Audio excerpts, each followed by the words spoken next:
Welcome to the 5e Monster Designer walkthrough. This is a tool from Night Vision Creative. We have provided you the basic framework you need to go ahead and plug in your values for your custom monsters, and it will tell you the CR for your Dungeons & Dragons 5th edition creatures. So quick overview of the page here. We've got a link here at the top to our site if you wanted to check out any of our content. On the right side, you're welcome to jump in and back our Kickstarter that's upcoming. We'd love your support. On the bottom, if you do have a question, issue, any feature requests, things like that, feel free to send us a message. So on the left side here, you can see we've got our mandatory steps. These are all the things you would need to do to create your creature. There are additional instructions available if you expand this area up here. You can walk through and see any of the details that maybe there's edge cases you want to explore, things like that. There are some notes here. We also highly recommend you pick up the Dungeon Master's Guide, link for it here. But we can go ahead and collapse this for our overview. In blue here are the stats that you're going to go ahead and be putting the values in for. In white are the values that you'll be changing. And then in gray over here are the values suggested for you based on your CR. So in this case, we can change this. Right now it's set at 3. Let's go ahead and change this up to, say, like 10. This is pulling a random monster from the monster manual to tell you what their stats would be. We can also see that whatever data is in here gets output over here on the right. So if we don't make any changes, it'll just use the defaults that are suggested for that level. If we override those with our own custom values, we can start really building out our creature. So I would like to go ahead and build a CR3 creature. I've got this idea of this Goblin Overlord, thinking he's holding like 2 whips, maybe more of a control sort of character, inspires fear in the other goblins, maybe a little bit bigger. So we've gone ahead and put in our CR. For the size, I'm going to leave him as medium. Now we need to adjust the primary damage. I'm thinking, let's do attacks, because he's just going to be using these 2 whips. If he had a spell or a breath weapon, things like that, we might want to modify that to save DCs instead, because that'll be used to calculate his offensive CR, but we're going to leave that. I think 14 con is actually in line with what I'm thinking. He's a little tankier maybe than a normal goblin, but doesn't have a ton of health. Now for his AC, I actually am thinking this is a little higher. So if we bump this up to 16, got a little bit more armor than like maybe a regular one. This though, I can see it makes this creature more ferocious, fearsome than a normal CR3 should be. It's actually bumped him up to a 4. That's why this is highlighted. But that's okay. We can go ahead and keep tweaking these numbers and get them to where we like. So before we make any changes to the AC, let's finish this off. So I actually don't think this guy should be have as much health as listed here. So let's bring his hit points down by modifying his hit dice. So instead of the 20, we'll bring that down to 15. Now he's got 97.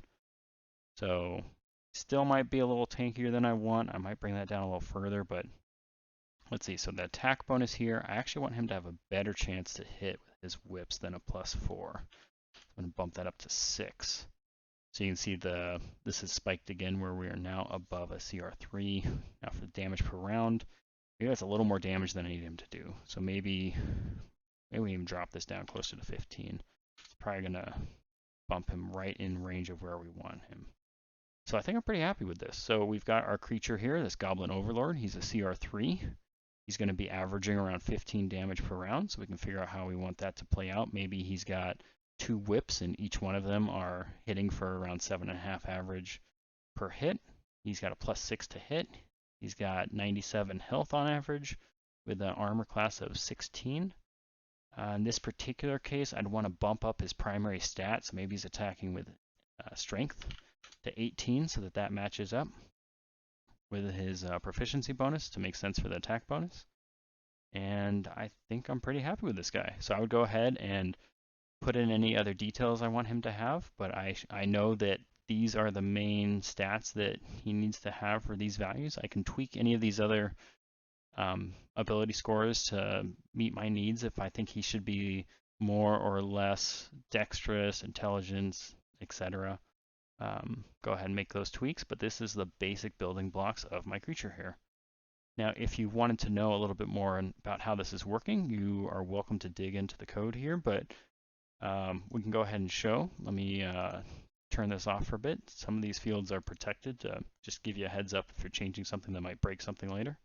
So you can see AC gets calculated based on not only what the AC is, but if there is a flying creature or they have extra proficiencies in saving throws, things like that.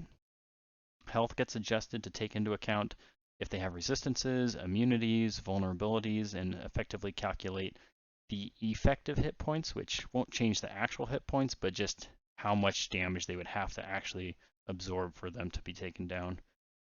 And then we've got some of the more details down here where it's calculating based on the defensive CR and the offensive CR, what that final value would be.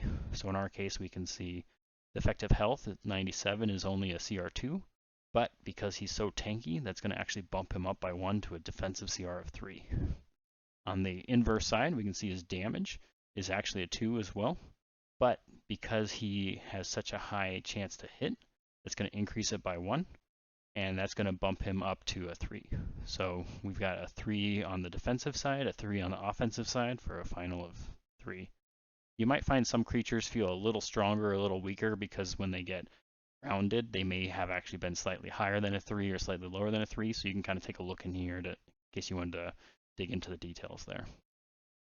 On the back side, we've got the stats we're pulling from. So these are all of the values that are being used to calculate this, and there are some additional drop-down lists here if you want to add anything. These stats are built out to level 34, but you can kind of expand from there if you'd like as well. So hopefully everyone will find some great use out of this tool. We had a lot of fun building some creatures internally, and that'd be great to share this with everyone else in case they want to use it. So feel free to shoot us a message, take a look at our products, and enjoy your D&D games. Take care.